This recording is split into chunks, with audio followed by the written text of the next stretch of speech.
আবেদন রাখতে চাই, জুলাই গণ অভ্যুত্থানের প্রেক্ষিতে আগামী 12ই ফেব্রুয়ারি নির্বাচনের যে হ্যাঁ এবং না ভোট, সেখানে সংস্কারের পক্ষে এবং গণতন্ত্রের পক্ষে, এই দেশের মানুষের অধিকারের পক্ষে গণভোটে হ্যাঁ ভোট প্রদান করার জন্য আমরা সবাই সম্মিলিতভাবে আজ থেকে কাজ করব এবং দিনাজপুরে হ্যাঁ ভোটকে জয়যুক্ত করার মধ্য দিয়ে সারা বাংলাদেশে সংস্কারের পক্ষে হাঁকে আমরা জয়যুক্ত করব ইনশাআল্লাহ।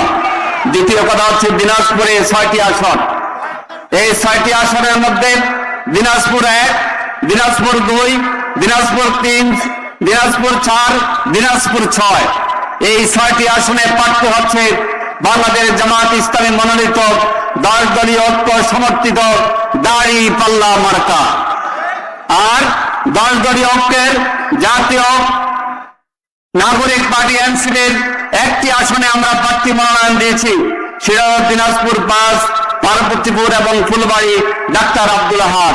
এই 6টি আসনে 6 জনকে নির্বাচিত করার মধ্য দিয়ে আগামী দিনের বাংলাদেশের ভাবী প্রধানমন্ত্রী আমরা মনে করছি ডাক্তার শফিকুর রহমান। দিনাজপুরের এই 6টি আসনে ভোট দেওয়ার মধ্য দিয়ে আল্লাহর রহমত এবং জনগণের ভালোবাসায় আগামী দিনের ঐক্যবদ্ধ বাংলাদেশের নেতৃত্ব দেবেন ডাক্তার শফিকুর রহমান। আসুন আমরা সবাই মিলে 5টি আসনে জামাত ইসলামের দাঁড়িপাল্লা, 1টি আসনে এনসিপির সাপলা করি। এই 6টি আসনের সম্মিলিতভাবে আমরা কাজ করব। আর 2 জনকে আমি একটি বিশেষভাবে কৃতজ্ঞতা প্রকাশ করে ধন্যবাদ জানাতে চাই। একটি হচ্ছে দিনাজপুর 2 নম্বর আসনের বাংলাদেশ খেলাফত মজলিসের প্রার্থী ছিলেন, তিনি 10 দলীয় ঐক্যের সমন্বয়ের কারণে তার জামাত ইসলামের পক্ষে তার প্রার্থীপদ প্রত্যাহার করেছেন। জামাত ইসলামের পক্ষ থেকে 10 দলীয় ঐক্যের পক্ষ থেকে বাংলাদেশ খেলাফত মজলিসের প্রার্থীকে আমরা ধন্যবাদ জানাচ্ছি এবং সবাই মিলে আমরা কাজ করব। আর দিনাজপুরের পাশে সাবেক উপজেলা ভাইস চেয়ারম্যান আনোয়ার ভাই বহু কাজ করেছেন, তারপরও 10 দলীয় ঐক্যের স্বার্থে এই আসনটা আমরা ডাক্তার আব্দুল আহাদকে সেখানে প্রতিনিধি হিসেবে নির্বাচিত করেছি। এই জন্য আমার ভাই জনাব আনোয়ার হোসেনকে ধন্যবাদ জানাচ্ছি। আর পার্বতীপুর এবং ফুলবাড়ির আমাদের জনশক্তি এবং সাধারণ মানুষকে আমরা বলছি, আমরা সব ভুলে গিয়ে 5 আসনে দাঁড়িপাল্লা আর 1টি আসন দিনাজপুর 5-এ আমরা সাপলা করার জন্য কাজ করব। আল্লাহ হাফেজ। বাংলাদেশ জিন্দাবাদ, 10 দলীয় ঐক্য জিন্দাবাদ, জামাত ইসলামী জিন্দাবাদ। সংগ্রামী সাথী বন্ধুগণ, আজকের ঐতিহাসিক গড়ে শহীদ ময়দানে বাংলাদেশ জামাত ইসলামীর আয়োজনে বিশাল নির্বাচনী জনসভায় এ পর্যায়ে বক্তব্য রাখছেন আজকের জনসভার প্রধান অতিথি, মানবিক দেশ গড়ার স্থপতি মুসলিম জনতা জনাব ডাক্তার শফিকুর রহমান। বক্তব্য রাখছেন মোহতারাম আমিনুল জনাব।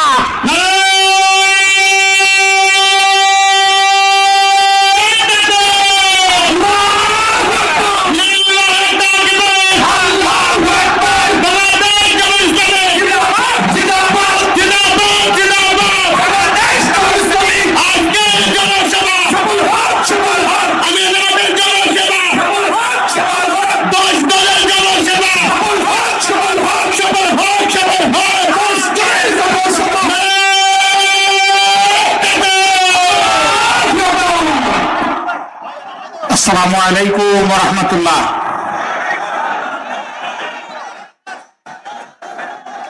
আবার সালাম দিচ্ছি, আসসালামু আলাইকুম ওয়া রাহমাতুল্লাহ।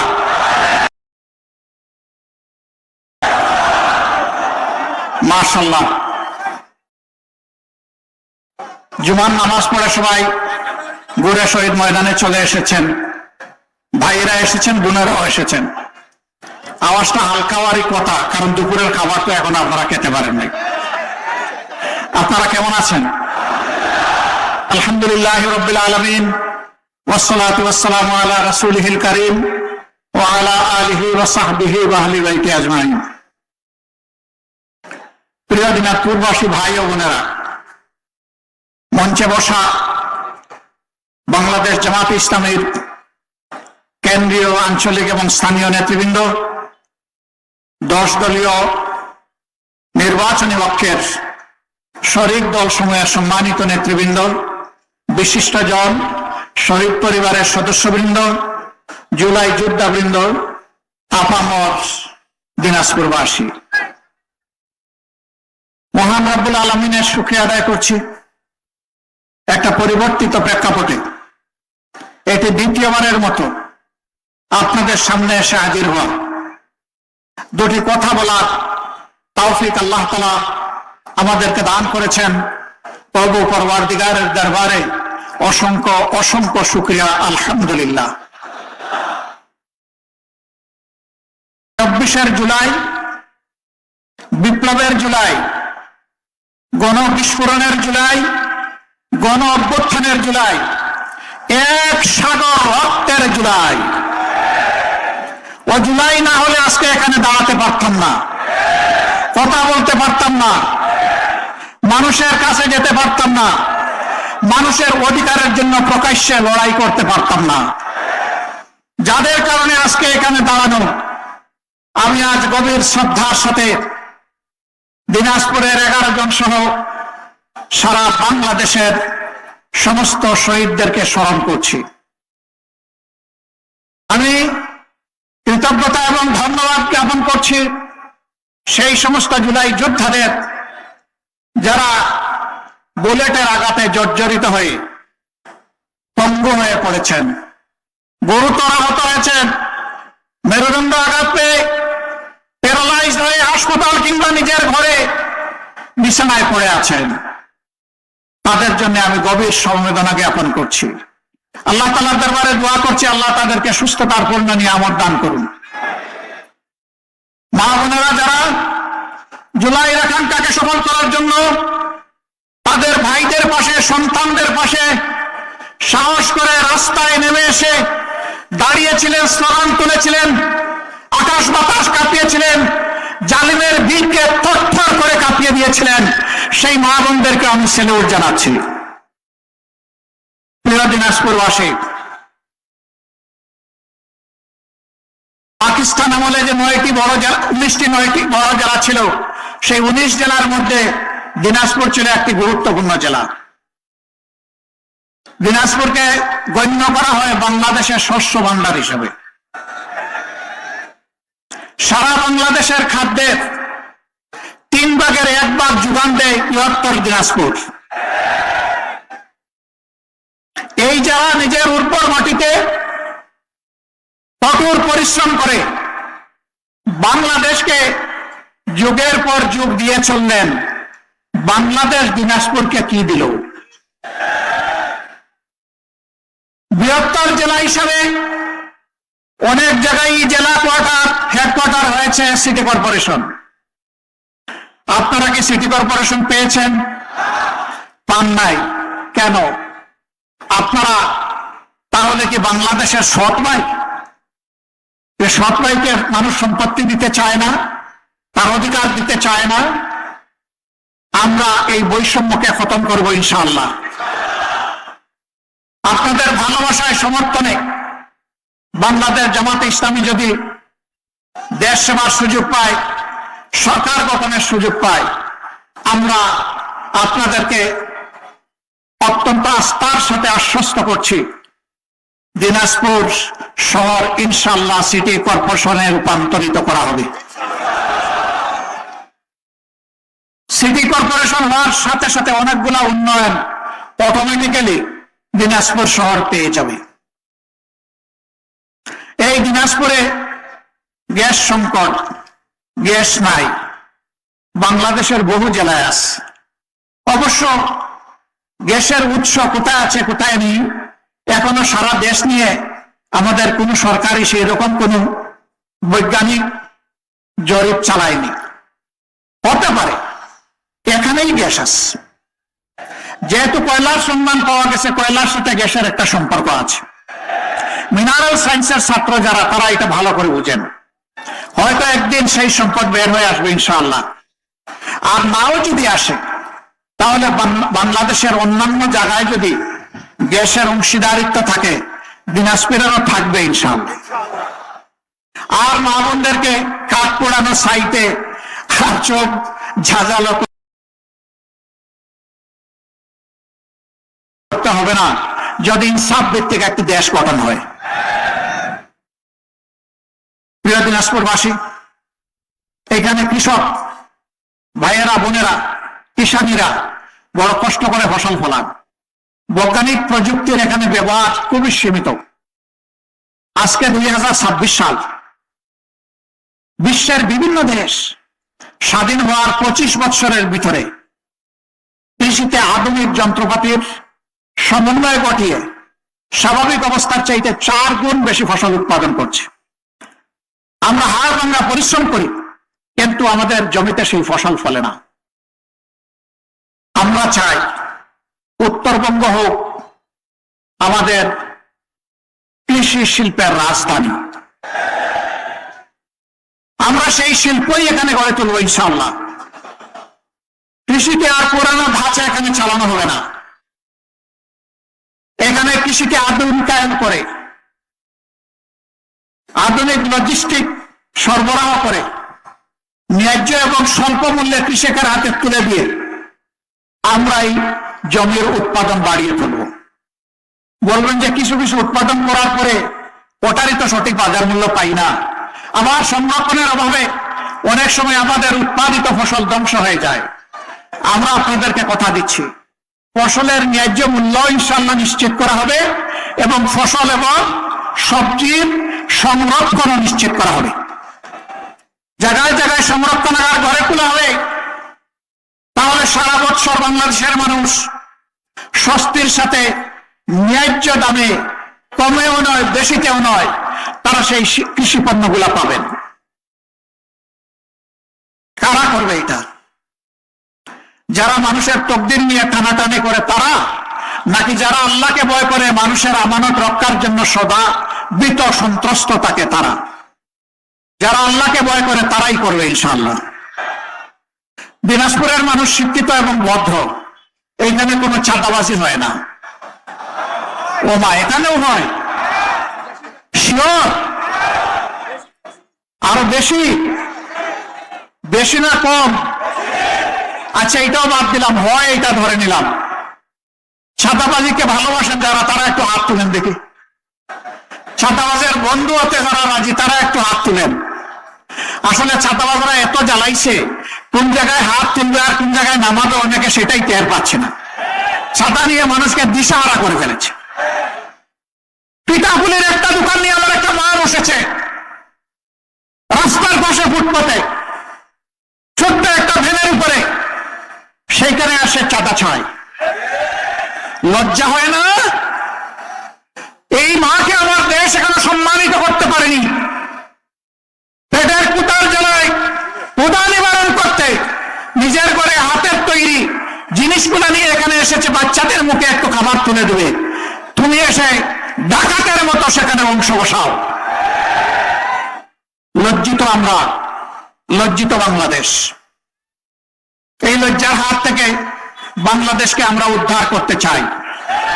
ইনশাআল্লাহ আমরা পারবো, কারণ আমরা ঘোষণা করেছি চাঁদা আমরা নেই না এবং কোন চাঁদাবাজকে আমরা চাঁদা নিতে দেব না। যারা নেয় না তারাই কথা বলতে পারবে, যারা নেয় তারাই কথা বলার কোন সাহস রাখে না। আমরা বলেছি সব ধরনের দুর্নীতি বন্ধ হবে। দুর্নীতি আমরা তো করবোই না, করার প্রশ্নই উঠে না। এই সোনার বাংলাদেশে আর কাউকে দুর্নীতি করতে দেওয়া হবে না। মুশকিলে পড়েছে এখন দুর্নীতিবাজ আর চাঁদাবাজরা। বলে যে জামাতের আমির বলে কি, আমরা এখন যাবে কোথায়, আমরা খাবো কি? না রে ভাই, তোমরা এই দেশের মানুষ, আমরা তোমাদেরকে ভালোবেসে বুকে টেনে নেব। আমাদের মতো তোমরাও পরিশ্রম করে সম্মানের সাথে উপার্জন করে সম্মানের সাথে এই দেশে, এদেশের গর্বিত নাগরিক হিসাবে তোমরাও বসবাস করবে ইনশাআল্লাহ। এই জন্য যত ধরনের সহায়তা তোমাদেরকে দেওয়া দরকার সব দেওয়া হবে। তবু আল্লাহর রাস্তে বলবো, চাঁদা তোমরা নিও না, দুর্নীতি তোমরা করো না। মা বোনেরা আজকে নিজেদের প্রয়োজনের তাগিদে মেধার ভিত্তিতে তারা সমাজের উন্নয়নে ভূমিকা রাখেন। কিন্তু সমাজে তাদের জন্য নিরাপদ সম্মানের জায়গা নাই। তারা ঘরেও নিরাপদ না, তারা চলাচলে নিরাপদ না, এবং তারা কর্মক্ষেত্রেও নিরাপদ না। মায়েরা আমাদের সম্মানের জাতি। আমাদের জীবনের চেয়ে আমাদের মাদের সম্মানের মূল্য আমাদের কাছে অনেক বেশি। আমরা কথা দিচ্ছি, হে বাংলাদেশ, আমরা তোমাদেরকে এমন একটা মায়ের জাতি উপহার দেব ইনশাআল্লাহ, যারা গড়ে, যাতায়াতে, কর্মস্থলে পূর্ণ মেধা এবং যোগ্যতা নিয়ে দেশ গড়ার কাজে অবদান রাখবেন। সেখানে তারা ইনশাআল্লাহ সম্পূর্ণ নিরাপত্তা এবং সম্পূর্ণ সম্মানের সাথে দায়িত্ব পালন করবেন। আমরা তাদেরকে আমাদের মাতার তাজ হিসাবে মাথায় তুলে রাখব। কারণ আমরা যে মায়ের উদরে জন্ম নিয়েছি, আমরা যে মায়ের গর্ভে জন্ম নিয়েছি, কেউ তো বাপের গর্ভে আমরা জন্ম নেইনি। কেউ দুনিয়ায় জন্ম নিয়ে বাপের মুখের দুধ খাইনি। দুধ খাইয়েছেন আমার সে মায়াবিনী মা। আমার সেই মায়াবিনী মা আমাকে 285 দিন পেটে ধারণ করেছেন। এ মায়ের ঋণ পরিশোধ করার কোনো শক্তি কোনো সন্তানের নাই। তাই এই মাকে আজীবন আমাদের সম্মান করতে হবে। এই জন্যই মায়ের প্রতি আমাদের আলাদা সম্মান। একদল দুর্বৃত্ত বলে আমরা যদি দেশ পরিচালনার সুযোগ পাই, সরকার গঠন করি, মা বোনদেরকে আমরা ঘরে বন্দী রাখবো। যারা বাংলাদেশ জামাত ইসলামীর প্রতি আজকে নারী সমাজের ভালোবাসা এবং সমর্থন দেখে ভীত সন্ত্রস্ত, তারাই এই সমস্ত কথা বলে আমাদের মা বোনদেরকে তারা ধোঁকা দিতে চায়। তারা আমাদের মা বোনদের সাথে কি আচরণ করে, আমাদের মা বোনরা এই সাক্ষী, আমাদের বলতে হবে না। মা বোনরা তাদেরকে ভালো করে চিনে। এরা আমাদের বিরুদ্ধে অপপ্রচার করতো। এদেশের তরুণ যুব সমাজ কোনোদিন জামাতকে সমর্থন করবে না। এদেশের নারী সমাজ কখনো জামাতকে মেনে নেবে না। আলহামদুলিল্লাহ, 5 আগস্টের পর, 36 জুলাই পর বাংলাদেশে সর্ববৃহৎ 5টি সরকারি বিশ্ববিদ্যালয়ে ছাত্র সংসদ নির্বাচন অনুষ্ঠিত হয়েছে।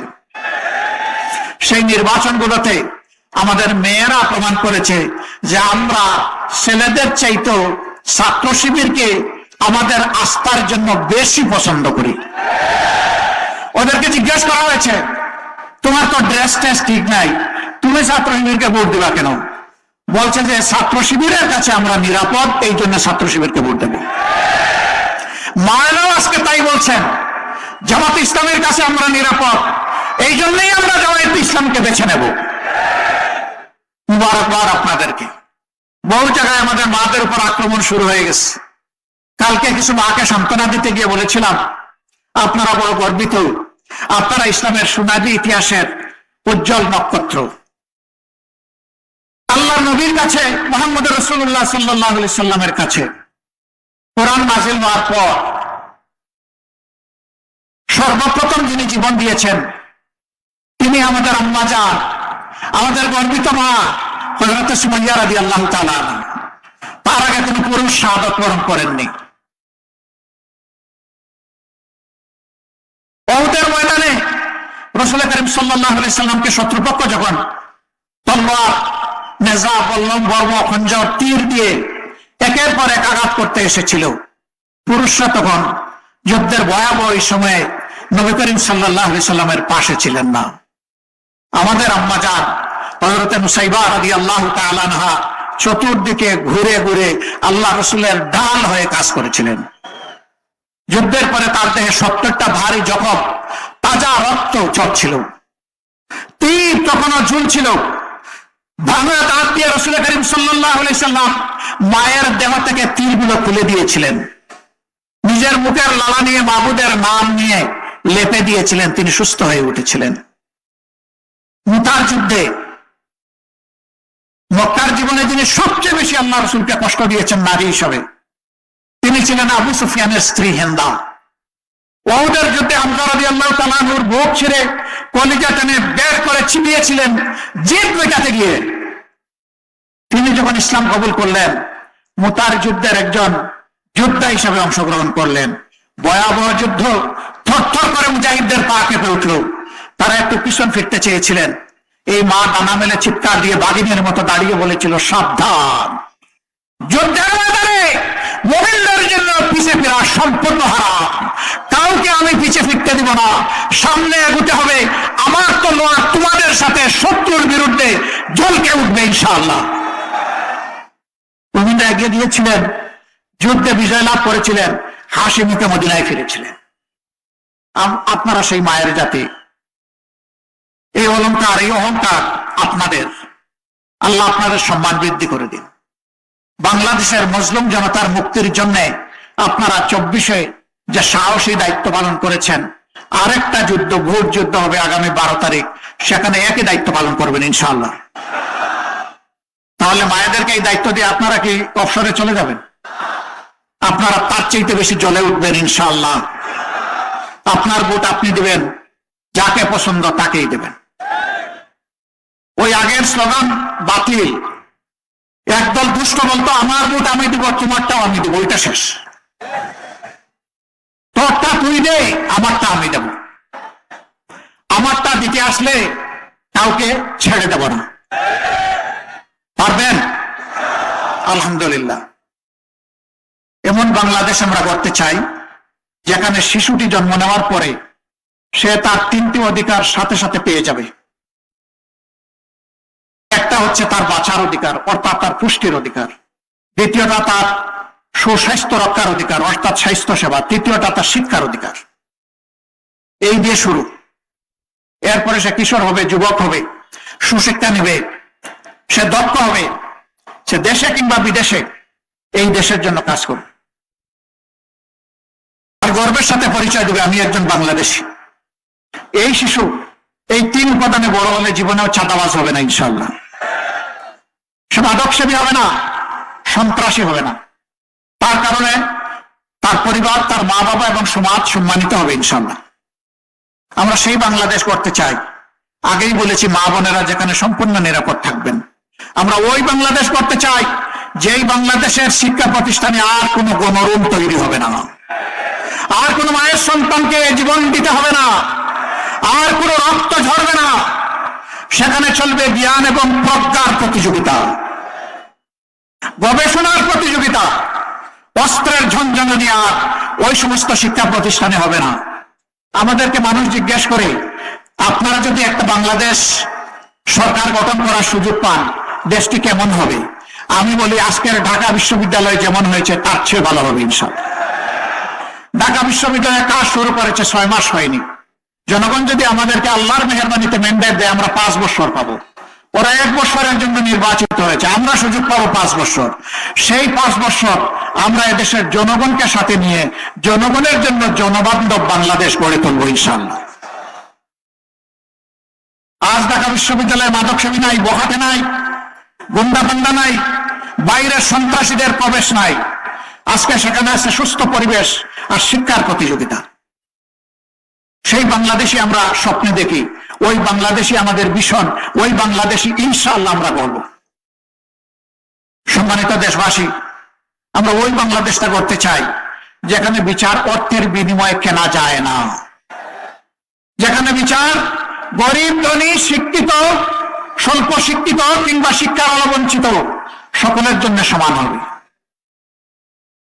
ওই বাংলাদেশটি আমরা চাই যেখানে ধর্মে ধর্মে আর কোন সংঘাত হবে না, বরঞ্চ একই বাগানের বিভিন্ন জাতের গাছ হিসাবে আমরা পরস্পর সহাবস্থান করব, সম্মান এবং ভালোবাসা নিয়ে। সেই বাংলাদেশ আমরা করতে চাই। আমরা ওই বাংলাদেশটি করতে চাই যেই বাংলাদেশের টাকা চুরি করে আর বিদেশের মাটিতে বেগমপাড়া গড়ার স্বপ্ন কেউ দেখবে না। বেগমপাড়ার চোরদেরকে ধরে এনে বাংলাদেশে শাস্তি দেওয়া হবে, ওই বাংলাদেশটা আমরা দেখতে চাই। প্রিয় দেশবাসী, আমরা আপনাদেরকে অনেক কোনো আশ্বাস দেব না। আমরা ওই দিব, এই দিব, বিশেষ কোনো সুবিধা দিব, এইটা বলার কোনো অধিকার আমাদের নাই। আমরা কে? আমার বাপের সম্পত্তি দিব আপনাকে দয়া করে? আমরা তো জনগণের সম্পদের পাহারাদার, চকিদার, জনগণের সম্পদের আমানত। আমরা যদি ইনসাফ ভিত্তিক ভাবে জনগণের কাছে ফিরাই দিতে পারি, আমাদের বিশ্বাস এই দেশে আর কোনো মানুষ না খেয়ে কষ্ট করবে না, গাছতলায় রাত্রে ঘুমাবে না, ফুটপাতে রাত্রি যাপন করবে না, আমার কোনো মা পেটের জ্বালায় অস্থির হয়ে অন্ধকার গলিতে আর প্রবেশ করবে না। এটা জাতীয় লজ্জা। যেই জাতি তার মাদেরকে সম্মানের সাথে সম্ভাষণ পুনর্বাসন করতে পারে না, এটি একটি কলঙ্কিত ব্যর্থ জাতি। আমরা আর ব্যর্থ হতে চাই না। আমরা এখন আলোর দরজা খুলতে চাই, আলোকিত বাংলাদেশ করতে চাই। শুরু যেখানে করেছিলাম শেষ ওখানে করতে চাই। এখানে প্রচুর পরিমাণ আম উৎপাদন হয়, লিচু উৎপাদন হয়, তাড়াহুড়া করে বিক্রি করতে হয়। আমি আগেই বলেছি এর সংরক্ষণ আর করা হবে এবং সেখানে আরো উন্নত মানের ইন্ডাস্ট্রি গড়ে তোলা হবে। কি ইন্ডাস্ট্রি? আমের রস, লিচুর রস উচ্চ মূল্যে বিদেশে বিক্রি হয়। আমাদের দেশে তার ফুড প্রসেসিং ইন্ডাস্ট্রি না থাকার কারণে কৃষক অস্থির হয়ে যায়, কেমনে তাড়াতাড়ি বিক্রি করে দেবে। এই জন্য সে তার উৎপাদিত ফলের সঠিক মূল্য পায় না। মাঝখানে মধ্যস্বত্বভোগীদের পেট মোটা হয়ে খাইতে খাইতে। আমরা এখানে তৃণমূলে ইনশাআল্লাহ সেই ইন্ডাস্ট্রিগুলো গড়ে তুলব। লাভ দুটি হবে, কৃষকরা উৎসাহিত হবে উৎপাদনের ক্ষেত্রে, আর বিপুল পরিমাণ কর্মসংস্থানের ব্যবস্থা হবে আমাদের যুবকদের। আমরা তিনটা জিনিস সকল টাউনে, বড় টাউনে নিশ্চিত করতে চাই। উন্নত স্বাস্থ্য সেবা, এবং আমরা ঘোষণা করছি আল্লাহর পর ভরসা দিয়ে আপনাদের সম্পদ দিয়ে বাংলাদেশের কোন জেলা এমন থাকবে না যেখানে সরকারি মেডিকেল কলেজ করা হবে না। আপনাদের এখানে আছে, কিন্তু পাশে নাই ঠাকুরগাঁয়ে, নাই পঞ্চগড়ে, ইনশাল্লাহ একটাও বাদ যাবে না। যখন মেডিকেল কলেজ করা হবে তখন দলে দলে ডাক্তার এখানে তৈরি হবে এবং ডাক্তারদের সেবা জনগণের জন্য আরো বেশি প্রসারিত হবে। তখন আমরা স্পেশালাইজড হসপিটাল করারও চিন্তা করতে পারবো। এখন তো উপাদান নাই, কি দিয়ে করব? ইট পাথরের ঘর বানিয়ে দিলে আর কিছু যন্ত্রপাতি কিনে দিলে স্পেশালাইজড হসপিটাল হয় না। তার প্রাণ হচ্ছে দক্ষ জনবল, উপযুক্ত চিকিৎসক, টেকনিক্যাল ম্যান পাওয়ার। এইটার জন্যই মেডিকেল কলেজ প্রয়োজন। আমরা ইনশাল্লাহ মেডিকেল কলেজ করব। 2 নম্বর, সকল জায়গায় মানসম্মত শিক্ষা প্রতিষ্ঠান গড়ে তোলা হবে। শিক্ষা জাতির মেরুদণ্ড, মেরুদণ্ড ঠিক হলে জাতি ঠিক, মেরুদণ্ড ঠিক নাই জাতি এলোমেলো। আমরা সেই শিক্ষাটা ইনশাআল্লাহ আমাদের সন্তানদেরকে দেব। এখানে কথা দিচ্ছি, একটা সন্তানও বাদ যাবে না ইনশাআল্লাহ। সে যদি গরিবের সন্তান হয় ওরেই আগে খুঁজে বের করব, কারণ তার মা বাবা ততটা সচেতন না। আমরাই হব তার মা বাবা ইনশাআল্লাহ। ওরে ধরে এনে সস্নেহে আমরা ঢুকাই দেবো স্কুলে। 5 বছর বয়স পর্যন্ত সকল শিশু বিনামূল্যে চিকিৎসা পাওয়ার অধিকার রাখে সরকারের কাছে, তা নিশ্চিত করা হবে ইনশাআল্লাহ। 60-65 বছর বয়স পর্যন্ত যে মানুষগুলো এই সমাজকে দিয়েই গেছেন, তাদের জীবনের পরন্ত বেলায় দায়িত্ব নিতে হবে সরকারকে, তাদেরকেও বিনামূল্যে চিকিৎসা নিশ্চিত করা হবে ইনশাআল্লাহ। মাঝখানে যারা আছেন, যারা নিজেরাই পারবেন তারা কুলাবেন, যারা পারবেন না তার দায়িত্ব নিতে হবে সরকার। এইভাবে একটা সমন্বিত চিকিৎসা ব্যবস্থা ইনশাআল্লাহ আমরা গড়ে তুলব। আবারও বলছি, আপনাদের টাকা দিয়েই আপনাদের এই ব্যবস্থাপনা হবে ইনশাআল্লাহ। বলবেন আমরা কোথায় টাকা দিই? আমরা তো ট্যাক্স ম্যাক্স দেই না। কে বলছে? প্রতিদিন আপনারা ট্যাক্স দেন। ডাল, চাল, নুন, তেল, পেঁয়াজ, রসুন, আদা, মরিচ, কাপড় চুপড় যাই কিনতে যান সবগুলোর সাথে ব্যয় দিতে হয় না? ওইটাই তো tax, value aided tax. Tax দিয়ে দিয়েই তো আপনি এই সরকারকে, এই দেশকে চালু রেখেছেন। আর একটা সোর্স থেকে অর্থ আসে, সেটা হচ্ছে বৈদেশিক ঋণ। এখানে গরিব ধনী সবার উপর সমান। আজকের জন্ম নেওয়া শিশুর উপর যেমন, 35 বছরের যুবকের উপর তেমন, 60 বছরের মায়ের উপরে তেমন সমান অংশের ঋণ। অতএব আপনার টাকা দিয়ে আপনার কাজ করতে সরকার বাধ্য হবে ইনশাআল্লাহ। বলবেন আপনারা এত কথা বলছেন, টাকা পাবেন কই? ওই যে আপনাদের টাকা, আর চোরদের হাতটা জাস্ট একটু অবশ করে দেওয়া হবে, আর কিছু না। আপনাদের টাকার বরকত বেড়ে যাবে ইনশাআল্লাহ। এইভাবেই আমরা বাংলাদেশটাকে করতে চাই। আজকের পরিসরে কথা কিছু রেখে দিলাম আগামীর জন্য। আল্লাহ তাআলা যেন তৌফিক দান করেন। সকল দলের প্রতি আমাদের অনুরোধ, বড় উচ্চ মূল্যে কিনা আমাদের আজকের এই পরিবেশটা, মেহরবানি করে শহীদদের প্রতি সম্মান দেখান সবাই। কেউ আগামী নির্বাচনে সন্ত্রাস করবেন না, ভোট জালিয়াতির অথবা ইঞ্জিনিয়ারিং এর চিন্তা করবেন না। সরকারি প্রশাসনে যারা আছেন তাদের প্রতি আমাদের অনুরোধ, আপনারা এই দেশেরই সন্তান, এই দেশেরই মানুষ। দেশ এবং আপনার সন্তানের ভবিষ্যৎ বিবেচনায় মেহেরবানি করে আপনার দায়িত্ব নিরপেক্ষভাবে পালন করুন। আপনি কারোই পক্ষ নেবেন না, তাহলে দেশবাসীর দোয়া পাবেন, আল্লাহ আপনাদের সম্মান বাড়িয়ে দিবে, আমাদের দেশটা সঠিক পথ খুঁজে পাবে। আমি এখন 6 জন সহকর্মীকে আপনার সামনে পরিচয় করে দিয়ে বিদায় নিচ্ছি। দিনাজপুর 1 আসনে আমরা 10 দলের পক্ষ থেকে যাকে প্রার্থী হিসাবে দিয়েছি, ডান দিকে আসবেন, তিনি হচ্ছেন আমাদের স্নেহের ভাই মতিউর রহমান। তার হাতে আমরা প্রতীক হিসাবে পাল্লা তুলে দিয়েছি। এই যে পাল্লা, আপনারা এই দাড়ি পাল্লার সাথে সবাই থাকবেন তো ইনশাল্লাহ? 12 তারিখ দাড়ি পাল্লার বিজয় 1 নম্বর আসনে নিয়েই আপনারা ঘরে ফিরবেন নিশ্চিত করে ইনশাআল্লাহ। আপনাদের সকলকে ধন্যবাদ। 2 নম্বর আসন আফজালুর রহমান, আফজালুল আহমদ, আলহামদুলিল্লাহ তার হাতেও দাড়ি পাল্লা, ইনসাফের প্রতীক। আমরা সমাজে ন্যায় ইনসাফ কায়েম করতে চাই, বৈষম্য দূর করতে চাই, একটা মানবিক বাংলাদেশ গড়তে চাই। আপনারা কি তার হাতকে শক্তিশালী করবেন? তার জন্য এখন থেকে দিনরাত খাটবেন, কেটে বিজয় নিয়ে ঘরে ফিরবেন ইনশাআল্লাহ। আপনাদেরকে মোবারকবাদ। 3 নম্বর আসনে মাইনুল আলম, ওয়ালাইকুম আসসালাম।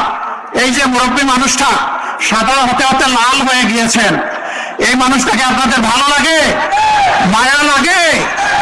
আমরা তুলে দিলাম মায়ার মানুষের হাতে পাল্লা, ইনশাআল্লাহ বিজয় হবে দাড়ি পাল্লা। সেই বিজয় নিয়ে আপনারা ঘরে ফিরবেন ইনশাআল্লাহ। 4 নম্বর আসন আফতাবউদ্দিন মোল্লা, জাতেও মোল্লা, দেখতেও মোল্লা, আর আসলেই একটা কামলা মানুষ। এর আগে উপজেলা চেয়ারম্যান ছিলেন, নিবেদিত প্রাণ হয়ে মানুষকে তিনি সেবা দিয়েছেন। এবার সংসদে গিয়ে আপনাদের পক্ষে আওয়াজ তুলবেন। আপনারা ইনশাআল্লাহ, তাকেও কি মায়া লাগে দেখতে? আমারও মায়া লাগে। আপনারা তার পাশে দাঁড়াবেন মজবুত হয়ে এবং তার বিজয় নিশ্চিত করে ইনশাআল্লাহ আল্লাহর পর ভরসা করে আপনারা ঘরে ফিরবেন।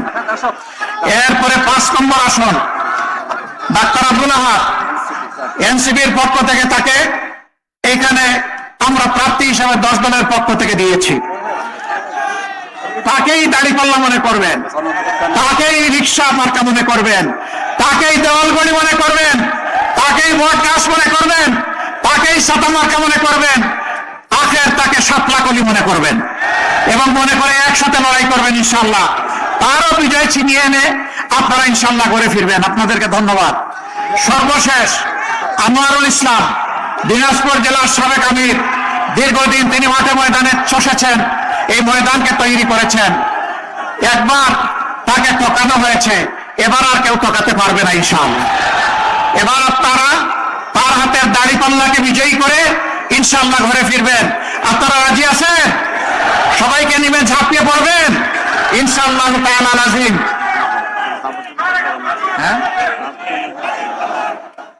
সম্মানিত ভাইগণ, বলবেন যে আমির সাহেব তো ভারী স্বার্থপর, এ পর্যন্ত শুধুমাত্র তাদের মার্কার কথা বললো।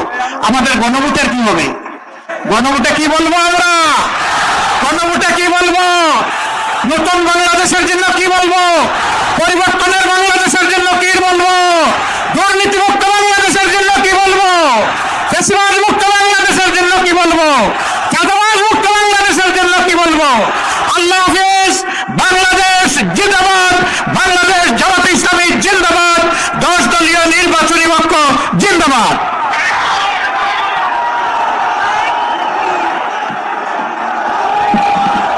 সংগ্রামী উপস্থিতি, ঐতিহাসিক গড়ে শহীদ ময়দানে প্রধান অতিথি হিসেবে উপস্থিত থেকে দিনাজপুরবাসীকে ধন্য করেছেন গণমানুষের নেতা, বাংলাদেশ জামাতে ইসলামীর সংগ্রামী আমির ডাক্তার শফিকুর রহমান। দিনাজপুরবাসীর পক্ষ থেকে মোহতারাম আমির এ জামাত ডাক্তার শফিকুর রহমানকে আমরা আন্তরিক ধন্যবাদ ও মোবারকবাদ জানাচ্ছি। সংগ্রামী উপস্থিতি, এ পর্যায়ে আজকের প্রোগ্রামের আজকের ঐতিহাসিক সমাবেশের সমাপনী বক্তব্য নিয়ে আসার জন্য অনুরোধ করছি দিনাজপুরের গণমানুষের নেতা, বাংলাদেশ জামাতে ইসলামী দিনাজপুর জেলা শাখার সংগ্রামী আমির অধ্যক্ষ আনিসুর রহমান। সমাপনী বক্তব্য উপস্থাপন করছেন অধ্যক্ষ আনিসুর রহমান। আউযু বিল্লাহি মিনাশ শাইতানির রাজিম। বিসমিল্লাহির রহমানির রহিম। সংগ্রামী দিনাজপুরবাসী, আজকে জামাত স্বামীর ডাকে, ডাক্তার শফিকুর রহমানের ডাকে বিশাল জনসমুদ্রে আপনারা সবাই উপস্থিত হয়ে আজকের এই দিনাজপুর জেলার জনসভাকে সাফল্যমণ্ডিত করার জন্য জেলা জামাতের পক্ষ থেকে আপনাদেরকে সবাইকে শুভেচ্ছা জানিয়ে এখানে সবার কাজ সমাপ্তি ঘোষণা করা হলো। আসসালামু আলাইকুম ওয়া রাহমাতুল্লাহি ওয়া বারাকাতুহু।